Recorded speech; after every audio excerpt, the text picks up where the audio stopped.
भारत में क्यों हो रही है नकली बारिश? क्या बात है, आधा भारत पानी में डूबा हुआ है, क्या बात है? फिर भी भारत को नकली बारिश करने की क्यों जरूरत पड़ रही है? इन सभी सवालों का जवाब आज हम इस वीडियो में देखने वाले हैं। जरा सोचिए, आप अपनी बालकनी में खड़े हैं, आसमान में घने बादल हैं, लेकिन बरसने का नाम नहीं ले रहे। गर्मी और उमस से हाल बेहाल है, और तभी आप मोबाइल पर एक बटन दबाते हैं और कुछ ही देर में झमाझम बारिश शुरू हो जाती है। जी, ये किसी साइंस फिक्शन फिल्म का सीन नहीं है, बल्कि वो हकीकत है जिसके दरवाजे पर आज इंसानियत दस्तक दे रही है।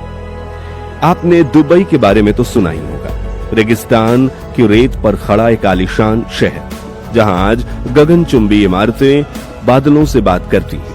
वहां की सरकार ने टेक्नोलॉजी का ऐसा इस्तेमाल किया है कि अब वो जब चाहे अपने शहर में बारिश करवा सकती है। दूसरी तरफ है हमारा पड़ोसी देश चाइना, जो मौसम को अपनी मुट्ठी में करने के लिए अरबों डॉलर खर्च कर रहा है। वो न सिर्फ बारिश करवाता है, बल्कि बारिश को रोक भी सकता है। ये सब सुनकर एक सवाल मन में उठता है, अगर दुबई और चीन ये सब कर सकते हैं, तो भारत को इसकी कितनी जरूरत कर सकता है? हमारा देश, जहां एक तरफ करोड़ों लोग बाढ़ की मुसीबतों को झेलते हैं, तो वहीं दूसरी तरफ करोड़ों किसान आसमान की ओर टकटकी लगाए एक एक बूंद पानी के लिए तरस जाते हैं। विदर्भ और बुंदेलखंड जैसे इलाके सूखे की चपेट में रहते हैं। बड़े बड़े शहर जैसे बेंगलुरु, चेन्नई और दिल्ली पीने के पानी के संकट से जूझ रहे हैं। तो क्या ये तकनीक भारत की तकदीर बदल सकती है?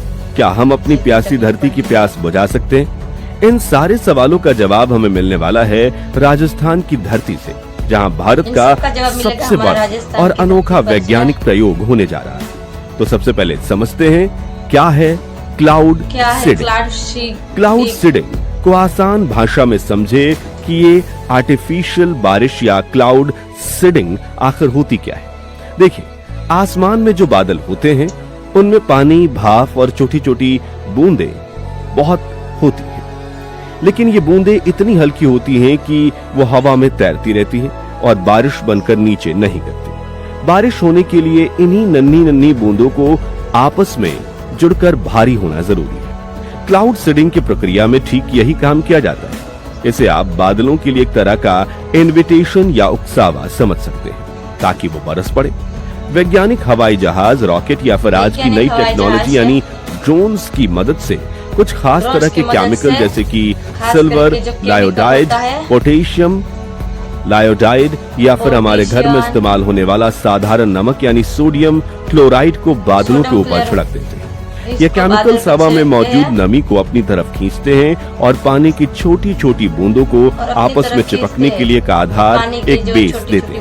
ये ठीक वैसा ही है जैसे दूध से दही जमाने के लिए हमें उसमें थोड़ा सा जामन डालना पड़ता है। जैसे ही ये बूंदें आपस में जुड़कर भारी होती हैं, वो गुरुत्वाकर्षण के कारण बारिश के रूप में जमीन पर बरसने लगती है। इसी पूरी वैज्ञानिक प्रक्रिया को क्लाउड सीडिंग कहा जाता है।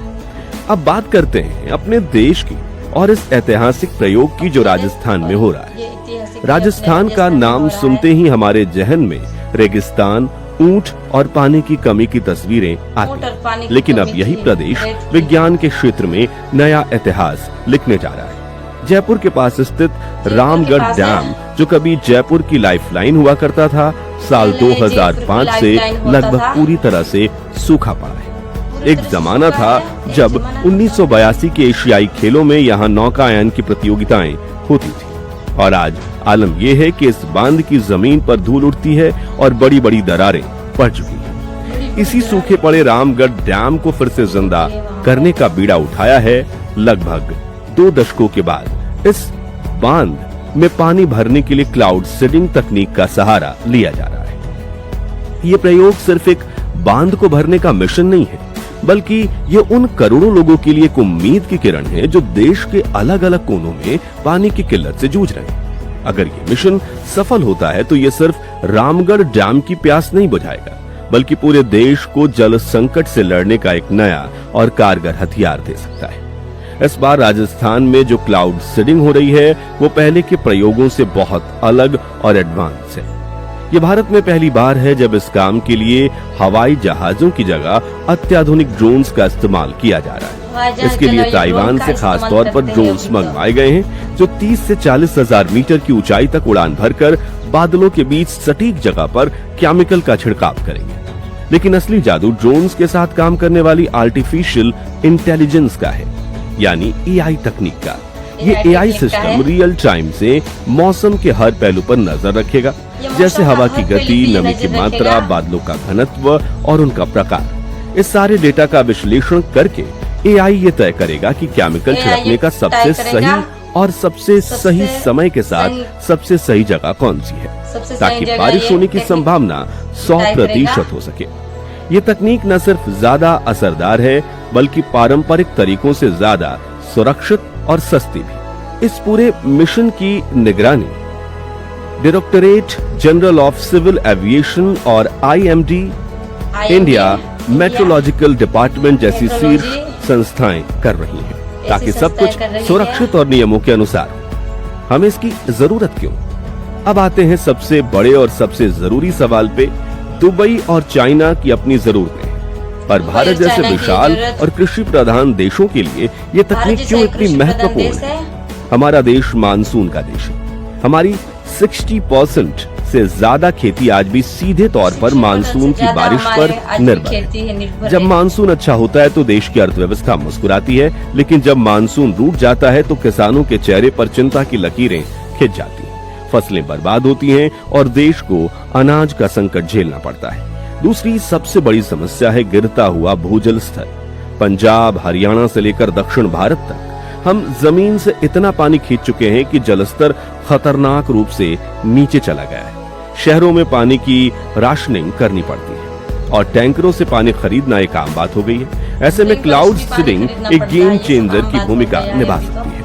हम सूखे से प्रभावित इलाकों में समय पर बारिश करवाकर फसलें बचा सकते हैं। हम अपने सूखते हुए बांधों और नदियों को फिर से भर सकते हैं और शहरों के लिए पीने का पानी का इंतजाम कर सकते हैं। रामगढ़ डैम का यह प्रयोग सिर्फ एक बांध को नहीं बल्कि भारत की जल सुरक्षा की उम्मीदों को भी भरेगा। इससे क्या नुकसान हो सकते हैं? हर शक्तिशाली तकनीक की तरह क्लाउड सीडिंग के भी दो पहलू हैं। एक तरफ अपार संभावनाएं हैं तो दूसरी तरफ कुछ गंभीर चुनौतियों के साथ सवाल भी खड़े हैं। संभावनाएं: सूखे से राहत। सूखाग्रस्त क्षेत्रों में राहत पहुंचाना इसका सबसे बड़ा फायदा है। कृषि को बढ़ावा, किसानों को समय पर पानी देकर फसलें बचाई जा सकती हैं। जल विद्युत उत्पादन, बांधों में पानी का स्तर बढ़ाकर बिजली उत्पादन बढ़ाया जा सकता है। प्रदूषण में कमी, कुछ हद तक बारिश करवाकर शहरों में वायु प्रदूषण को कम किया जा सकता है। जंगल की आग पर काबू, ऑस्ट्रेलिया और अमेरिका जैसे देशों की आग बुझाने के लिए इस तकनीक का इस्तेमाल करते हैं। चुनौतियां और सवाल: लागत, ये एक महंगी तकनीक है।